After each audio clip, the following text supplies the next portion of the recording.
Mensagens que edificam, ministradas pelo pastor Sidney Ferreira.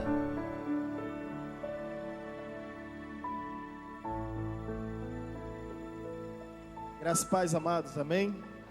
A nossa saudação a todo o povo de Deus. Meus amados, gostaria de convidar a amada igreja a abrir a Bíblia no Evangelho de Lucas. Evangelho de Lucas, capítulo 23, versículo 39 ao 43. Que o Senhor esteja ministrando esta palavra aos nossos corações e de uma forma bem especial, visitando as nossas vidas nesse lugar mais uma vez. Amém? Assim está escrito: um dos malfeitores crucificado blasfemava contra ele, dizendo: não és tu o Cristo? Salva-te a ti mesmo e a nós também. Respondendo-lhe, porém, o outro repreendeu-o, dizendo: nem ao menos temes a Deus, estando sob igual sentença? Nós, na verdade, com justiça, porque recebemos o castigo que os nossos atos merecem. Mas este nenhum mal fez. E acrescentou: Senhor, lembra-te de mim quando vieres no teu reino. Jesus lhe respondeu: em verdade te digo que hoje estarás comigo no paraíso. Deus, ministra essa palavra poderosamente em nossos corações. Os irmãos podem se assentar. Bem amados, a cruz foi o método de execução e de tortura mais terrível e desumano que já existiu. Era tão horrendo esse meio de sentença que os próprios romanos não crucificavam os nativos. Nenhum cidadão romano poderia ser executado de uma forma tão deplorável, tão humilhante. Essa execução, essa sentença era justamente para os estrangeiros, para os demais povos. E aqui nós estamos no relato da crucificação. Eu creio que você conhece bem essa história, mas é interessante mais uma vez refletir sobre isso, sobre o fato dos dois ladrões que estavam ao lado de Cristo, que como malfeitores ele chegou a perecer. Nos últimos dias, nos últimos segundos da sua existência, nos seus últimos suspiros, ele está acompanhado de dois malfeitores. A Bíblia não menciona em momento algum o nome desses indivíduos. Nós não encontramos no Evangelho nenhum relato bíblico.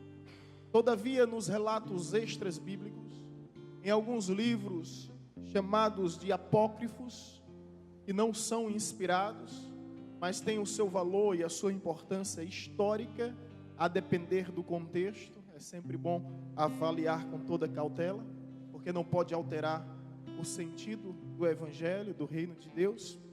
Esses homens, segundo a história, segundo a tradição, ele tem os seus nomes. E o ladrão, digamos assim, o ladrão mau chama-se Gestas.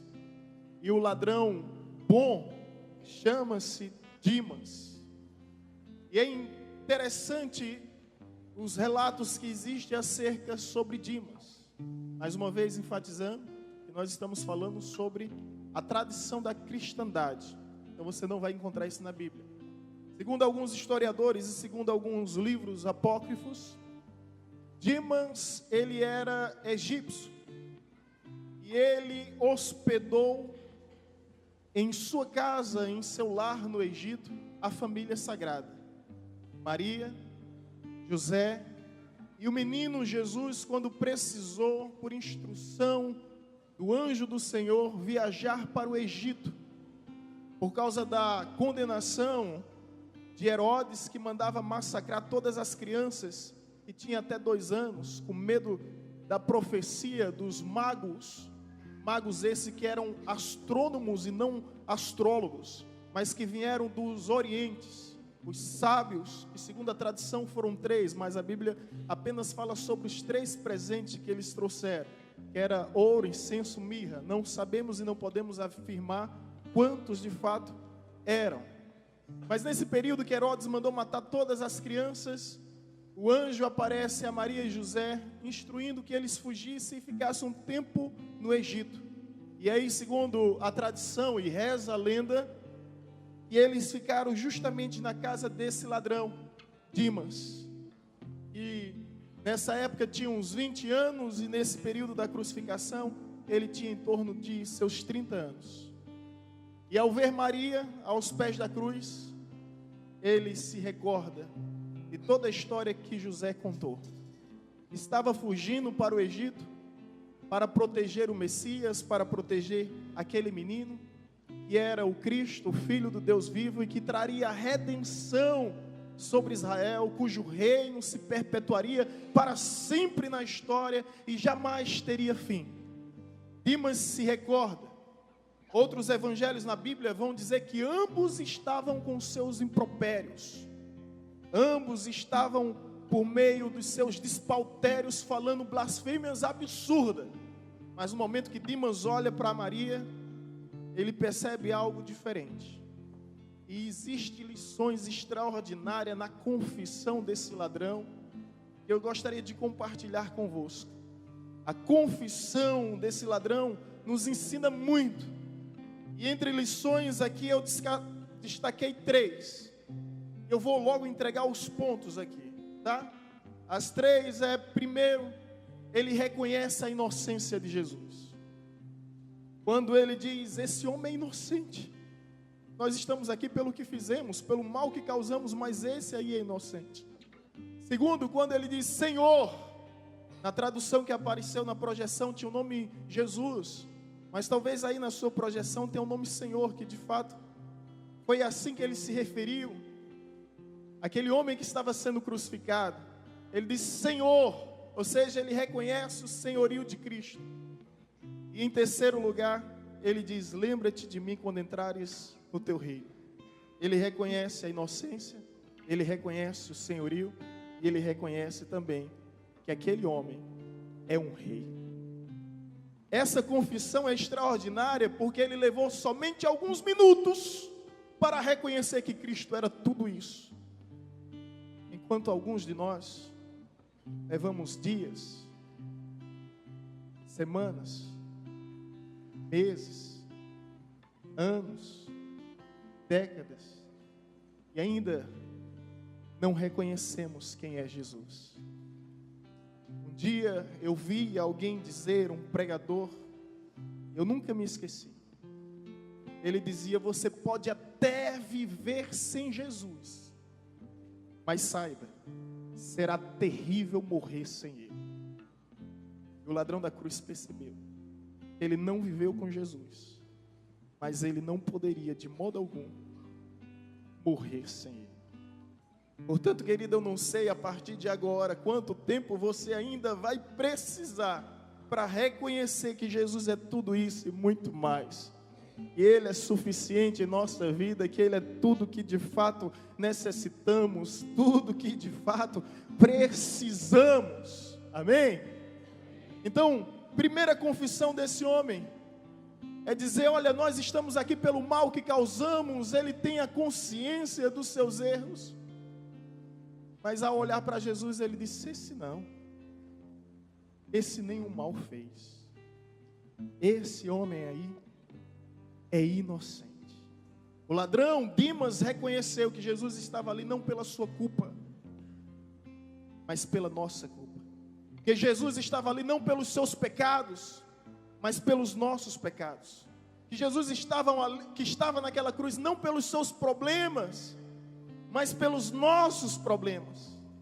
E pasme ao saber que o único homem a defender a inocência de Cristo Jesus foi justamente esse pobre ladrão, crucificado e condenado à morte. Ele foi o único a dizer em público, esse é inocente. Os discípulos de Jesus não fizeram isso. Os apóstolos ficaram distantes, com pavor, com pânico. de toda a atrocidade causada naquele dia. E as demais pessoas se isentavam, por mais que conhecessem quem de fato era Cristo, ninguém ousava pronunciar a seu favor. Ninguém ousava defender a verdade. Todos estavam calados, entre eles havia muitos e muitos religiosos dos diversos segmentos, fariseus, escribas, essênios, zelotes, samaritanos, herodianos, que passaram a seguir a Cristo, mas todos na covardia do silêncio. Enquanto esse ladrão diz, ele é inocente, esse ladrão torna-se um pregador nos últimos instantes da sua vida, preste a morrer, ele reconhece, ele é inocente. E é sobre esse Cristo que nós estamos falando, que de fato é o Cordeiro imaculado de Deus, que nele não há dolo, que nele não há pecado, não há iniquidade, não há transgressão. Em certo discurso, Jesus silencia todos ao dizer, quem de vós me acusa de pecado? Se eu fizer isso aqui, vocês vão reconhecer vários erros, várias falhas em mim que são notórias. Porque todos nós temos as nossas limitações, todos nós temos os nossos defeitos. Mas Jesus, ele simplesmente confronta a todos ao dizer, quem de vós me convence de pecado? E a multidão fica simplesmente atônita, pasma, porque não tem o que falar acerca dele. Não se encontra sequer uma sombra de escândalo em sua vida. Não se encontra sequer uma mancha que venha denegrir, difamar o seu caráter. Todos são testemunha da conduta ilibada de Cristo Jesus. Todos são testemunha do seu exemplo impecável. Por isso que ninguém ousou contrariar as palavras de Cristo Jesus. E agora o ladrão diz, ele é inocente. Ele é inocente. E talvez você ainda não percebeu que aquela cruz não o pertencia, mas ele assumiu aquele lugar por causa de você, por sua causa. Como disse Max Lucado, não foram os pregos que prenderam Jesus na cruz, mas foi o seu grande amor por mim e por você. É por isso que, meu irmão, que quando eu olho para a cruz, permita-me aqui dizer, eu tenho orgulho da cruz. Em nada me glorio, a não ser na cruz do Calvário. E quando eu olho para a cruz, eu não sei que religião você pertence, não sei a que Deus você venera, mas o cristianismo, ele me traz essa certeza, que o meu Deus, ele morreu por mim, ele assumiu a minha culpa, ele assumiu o meu lugar. Não há prova de amor maior que essa. Por isso que a Bíblia diz em Romanos 5,8, Deus prova seu amor para conosco pelo fato de ter enviado seu Filho para morrer em nosso lugar, sendo nós ainda pecadores, ou seja, não merecíamos, mas mesmo assim Jesus morreu em nosso lugar. Então eu me orgulho da cruz. Existem símbolos mais bonitos, é verdade, né? A religião judaica, o judaísmo, ele tem o símbolo da estrela de Davi. O islamismo tem o símbolo da lua crescente. E o cristianismo é um objeto de tortura, um instrumento de execução. Mas é incrível como Deus é capaz de transformar maldição em bênção. Porque aquele símbolo que outrora era símbolo de morte, hoje é símbolo de vida e de ressurreição. Quando eu olho para a cruz, eu tenho esperança de que meu Cristo vive, que o meu Cristo reina e que Ele voltará. E eu não falo de um mero objeto, até mesmo porque um professor meu no seminário costumava dizer, é fácil carregar a cruz no peito, difícil é ter peito para carregar a cruz. Eu falo da cruz que Jesus disse, se alguém quer vir após mim, negue-se a si mesmo, pegue sua cruz, porque vida cristã é uma vida de cruz. Não existe evangelho sem cruz, não existe cristianismo sem cruz. E não venha me dizer que a cruz é seu vizinho, seu sócio, sua sogra, seu genro, sua nora. Isso é almofada, meu filho. A cruz é você negar a si mesmo todos os dias e confessar Jesus como seu Senhor em todo o tempo. Amém? Então esse ladrão Dimas, ele nos ensina a verdade de que Jesus era inocente. Jesus foi vítima de um tribunal cuja farsa insulta a inteligência humana. Foi vítima de uma sentença completamente descomunal, terrível e horrenda, mas aceitou e se submeteu a essa pena por nossa causa. É por isso que a consciência da inocência de Cristo, ela me responsabiliza de que eu não posso viver sem Ele.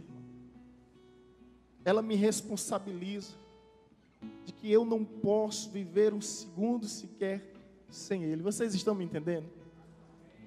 Porque Ele morreu a nossa morte para que pudéssemos viver a sua vida, e somente nele nós encontramos vida. É por isso que Dimas reconheceu, e não tarde o suficiente, graças a Deus, para dizer: ele é inocente, e ele está aí, por nossa causa. E caia essa verdade em você, e que você venha se conscientizar mais do que nunca, de que você era o culpado, de que você é o culpado, mas Jesus morreu por nossa justificação, e ressuscitou para nossa redenção, e ainda há de voltar para nossa glorificação. Olha que coisa boa, porque essa cruz, ela não é para todo sempre. A Bíblia diz que nós vamos trocar essa cruz por uma coroa cheia de pedras preciosas, uma coroa de honra, uma coroa de vitória, uma coroa de glória, a coroa da salvação que receberemos da parte do Senhor. É verdade que uns vão receber nessa coroa pedras preciosas, outros vão receber uma pedrada bem dada, a depender do que fizeram com o conhecimento do Cristo. Dimas vai além, ele não diz somente que Jesus é inocente, ele olha para Jesus e diz: Senhor. Ele chama a atenção de Jesus dizendo: Senhor. Agora, que Senhor é esse? Todo ensanguentado, humilhado, vítima e refém de escárnio e sarcasmo. Que Senhor é esse? Naquela situação tão humilhante, tão desprezível, os relatos da cruz trouxeram assombrações aos discípulos, que ficaram atormentados e com medo de se identificarem como cristãos ou como seguidores de Jesus. Não é fácil ver toda a sua esperança simplesmente pendurada no madeiro, e eles ali perderam a esperança de ver a restauração do reino conforme foi prometido durante tantos anos. Mas Dimas tem a sensibilidade de perceber que, embora crucificado, embora açoitado, embora desprezado, embora rejeitado, embora pendurado no madeiro, embora sentenciado, condenado, ele olha para Jesus e diz: Senhor. Ele reconhece o senhorio de Cristo, mesmo sem servos ao seu redor, mesmo sem súditos perante ele, ele reconhece que Jesus é o Senhor. Conforme a Bíblia nos diz, Ele é Senhor dos vivos e dos mortos, dos principados e potestades, dos tronos e soberanias. Ele é Senhor dos céus, da terra e até debaixo da terra. Ele é o Senhor. Ele é o Senhor sobre tudo, sobre todos. Não há sequer no espaço, no cosmo, um lugar que Ele não seja Senhor. E mesmo estando na cruz, Ele é o Senhor. A expressão no grego aqui é Kyrios. O nosso português é uma língua rica, mas o grego é uma língua fascinante. Porque aqui no português eu posso chamar meu pai de Senhor, eu posso chamar meu patrão de Senhor, eu posso chamar o meu presidente de Senhor. E de acordo com o contexto, eu uso a mesma palavra, mas no grego não. No grego existia nomes específicos para se referir a esses tipos de senhores. E quando era para se referir a uma autoridade suprema, a uma autoridade soberana e sublime, você tinha que usar a expressão Kyrios. Kyrios. E o Dimas usa essa expressão no grego, Kyrios. Ou seja, ele está dizendo: tu és o meu Senhor supremo, tu és o meu Senhor soberano, tu és o meu Senhor sublime, tu és o Senhor dos meus senhores. É isso que ele reconhece em Jesus. É isso que ele vê em Jesus, Senhor. Na conotação de realmente libertador, salvador, redentor, Senhor. E isso, os imperadores almejavam ser chamados pelos judeus, pelos cristãos, de Senhor. E eles pediam, principalmente César, digam, só César é o Senhor. E aí quando chegava na hora de um cristão falar, muitos morreram, porque diziam, somente Jesus é o meu Senhor. Ao invés de falar, somente César é o Senhor, eles diziam, somente Jesus é o meu Senhor. Ele é o nosso Senhor. E é por isso que diante de todos nós declaramos: quem é o Senhor da nossa vida? Quem é o Senhor da nossa história? Quem é o Senhor da nossa existência, quer nesse mundo e quer no mundo por vir? Porque se a nossa esperança em Cristo fosse apenas nesse lugar, nós seríamos os mais miseráveis dos homens. Mas a nossa esperança vai além do túmulo, vai além dessa terra, vai além dessa vida. A nossa esperança em Cristo é para todos sempre, porque Ele é o nosso Senhor. Aleluia! Talvez você ainda não reconheceu quem é o seu Senhor, e quando você não reconhecer quem é o seu Senhor, você vai estar se submetendo a várias pessoas, sendo subalterno dos seus sentimentos, das suas emoções, venerando namorados, venerando noivas que simplesmente desprezam os teus sentimentos, porque você não reconheceu quem é o Senhor da sua vida. Mas a partir do momento que você reconhecer quem é o Senhor, você começa a se valorizar, a se dar respeito como filho e filha de Deus. Você vai reconhecer que você não é uma mera criação, meu irmão. Você é filho do Deus vivo e cordeiro de todas as bênçãos, de todas as heranças divinas. Quando você reconhece quem você é, a quem você pertence, aí, meu irmão, sabe, existe essa valorização própria, existe esse amor próprio, que às vezes muitos perdem, e são capazes de morrer, de se matar, por uma paixão platônica de uma pessoa que nem sequer se importa com você. O teu Senhor se importa com você ao ponto de derramar todo o sangue na cruz do Calvário. Ele se importa com você. Ele se importa com você. Amém? Por fim, a terceira confissão de Dimas foi justamente: lembra-te de mim quando entrares no teu reino. Gente, olha bem, Dimas, ele aponta para o futuro. Ele vai até o futuro. Lembra-te de mim quando vieres no teu reino. Ele diz, olha, eu creio no teu reino. E eu sei que um dia o teu reino virá. E quando esse momento vier, por gentileza, lembra-te de mim. E aqui nós estamos diante de uma graça que nos surpreende. Essa graça nos surpreende porque o seu pedido é tão mínimo. Lembra-te de mim. E Jesus diz o que a ele? Ainda hoje,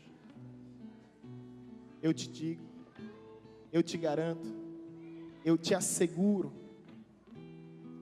estarás comigo no paraíso. Ele só pediu para que Jesus lembrasse, mas Jesus vai além. Jesus não simplesmente lembra, como ordena o anjo: anjo, escreve o nome de Dimas aí no livro da vida.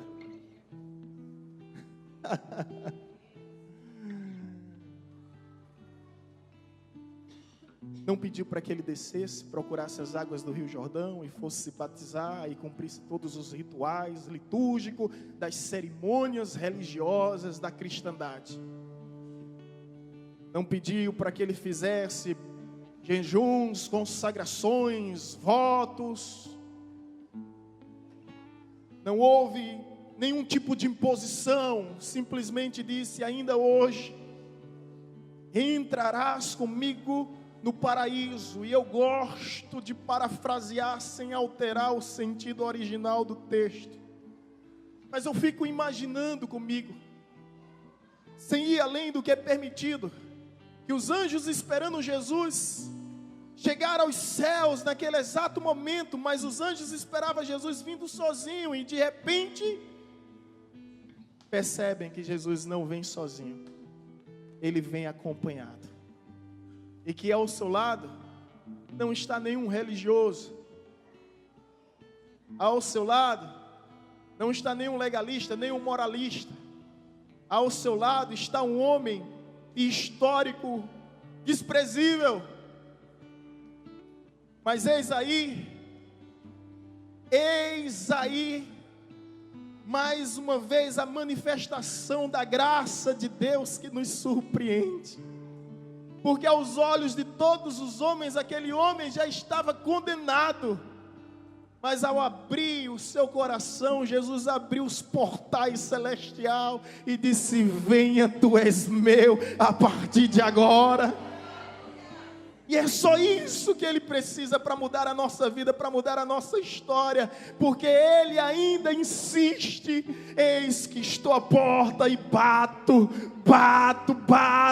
e se alguém ouvir a minha voz, abrir a porta, eu entrarei em sua casa e cearei com ele e ele comigo.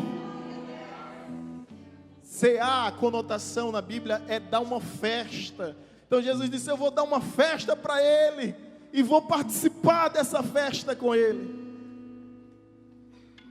Ele é educado, ele não violenta a nossa vontade, jamais vai arrombar a porta. Mas uma hora ou outra você vai ouvir isso. E não importa onde você vai, e não importa com quem você esteja, e não importa quanto tempo passe, você vai ouvir isso.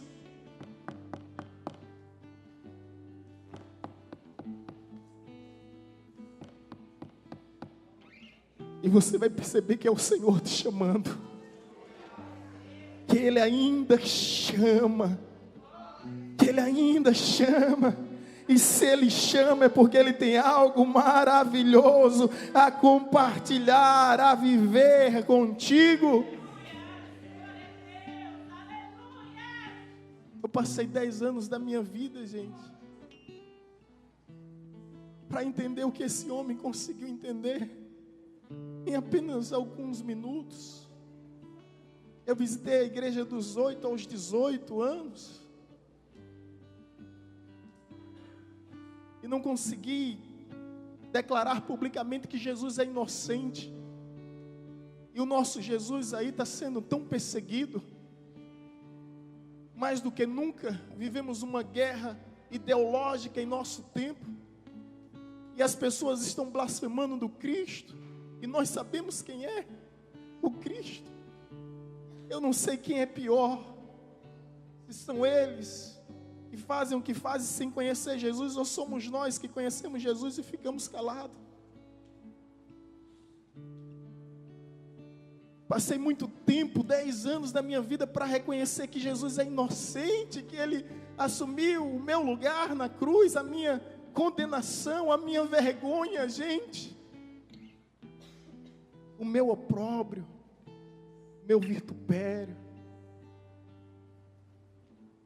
se expôs ao ridículo, porque estava despido, pendurado no madeiro.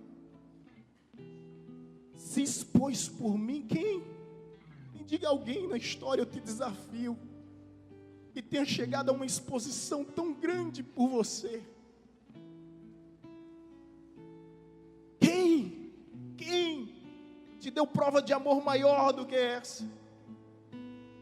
Então 10 anos da minha vida para entender que Jesus era inocente, 10 anos da minha vida para entender que Ele era o Senhor. Minha mãe estava em um culto de oração aqui nessa igreja, embora em outro endereço na época, e eu em uma vida completamente distante dos caminhos, distante dos planos de Deus, e o Senhor, por meio de profecia, falou à minha mãe e disse: segura o teu coração, porque eu vou quebrar o homem.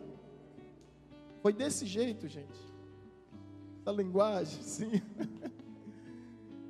Em menos de uma semana eu estou no centro cirúrgico, me submetendo à cirurgia de apêndice. Tive uma contaminação, uma inflamação, apendicite, quase que morro. Tenho 14 pontos aqui. Essa cirurgia chegou a uma inflamação não pega anestesia, então teve que abrir no cru. Imagine abrir minha barriga, depois de uma semana quando eu cheguei lá para tirar os pontos, teve que abrir no cru mesmo, porque não tinha como.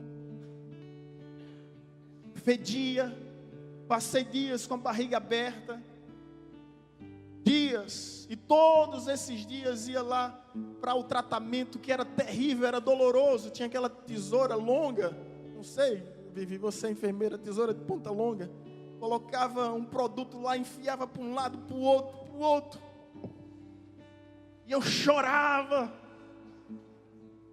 e minha mãe ouvia Deus falando: estou quebrando o homem, despedaçando para reconhecer que há um só Senhor, digno de toda honra, toda glória, todo louvor, toda adoração, toda exaltação, que há um só Senhor em minha vida. Em quantos altares eu não me encurvei, quantos postes ídolos eu não levantei. Não estou falando de ídolos visíveis, palpáveis, materiais. Estou falando de ídolos que nasciam em mim, que surgiam em mim e que eu alimentava. Até um dia que Deus me quebrou e foi necessário para que eu viesse reconhecer que Ele é o Senhor, eu sou o servo, Ele é o pastor, eu sou a ovelha, Ele é o oleiro, eu sou o vaso, quem manda é Ele, quem pode é Ele, eu nada tenho, Ele tem tudo, eu nada posso, Ele pode tudo, eu sou fraco, Ele é forte, para que venhamos cair em si. 10 anos para eu reconhecer isso, 10 anos para eu reconhecer que Ele tem um reino, assim como Dimas reconheceu. O seu reino não é físico, o seu reino não é visível. Olhar para a cruz e ver Jesus naquele estado, naquela condição, e reconhecer que aquele homem é um rei, e ele tem um reino. Dimas aponta para o futuro, Jesus aponta para o presente. Dimas diz: quando vieres no teu reino, Jesus diz: hoje, ainda hoje tu estarás comigo. Essa graça que nos surpreende. E esse reino de Deus, esse reino é eterno, irmão. Esse reino é eterno. Eu olho ao meu redor e percebo que um dia tudo vai ser ruína, e não vai ficar pedra sobre pedra. Tudo um dia vai ser escombros, destroços. Tudo um dia vai ser destruído. E aí percebo que esse reino de Cristo que veio nos oferecer, Ele é um reino eterno, um reino que não tem fim. É um reino que não tem fim. Um reino que não se limita à dimensão do tempo, à dimensão do espaço, mas transcende, vai além dessa mera existência humana. Por isso que Dimas olha nos seus últimos suspiros e diz: lembra-te de mim quando vieres no teu reino. Ele reconhece que Jesus é rei. E que Jesus, ele tem um reino. E que seu reino um dia virá. E quando vier, subjugará todos os reinos já existentes desse mundo. Querida, eu não sei quanto tempo você vai precisar levar para reconhecer essa verdade. Mas permita-me dizer, estamos aqui diante de duas classes. E podemos dividir a humanidade nessas duas classes. Eu queria que você entendesse, não precisa responder, trata-se de uma pergunta retórica, mas reflita. Qual classe de pessoas você pertence? Você pertence ao Gestas, que estava à esquerda de Cristo, ao Dimas, que estava à direita de Cristo? Pastor, qual a diferença dos dois? Simples, preste bem atenção. O Gestas nega sua culpa. O Dimas, ele admite a sua culpa. O Gestas vive amargurado com sua condenação. O Dimas, ele vive arrependido da sua condição. O Gestas, ele está morrendo pelo pecado. O Dimas está morrendo para o pecado. Em qual classe você vai estar? E isso é importante perguntar, sabe por quê, irmãos? Porque a Bíblia diz que um dia Jesus virá para dividir o rebanho, separar as ovelhas dos bodes. Os bodes ficarão aonde? Aonde? Na esquerda, no lugar, na posição justamente de Gesmas. E as ovelhas à sua direita. Ele vai vir também para separar o trigo do joio. O trigo vai ficar à sua direita, o joio à sua esquerda. E a pergunta é essa: em qual lugar você se encontra? Em qual lugar você quer estar? A escolha é sua, mas lembre-se de que ela vai determinar a tua eternidade, ou no céu, ou no inferno. Não sei quanto tempo você ainda precisa para reconhecer que Cristo é inocente, que Ele é Senhor, e que Ele tem um rei. Amém?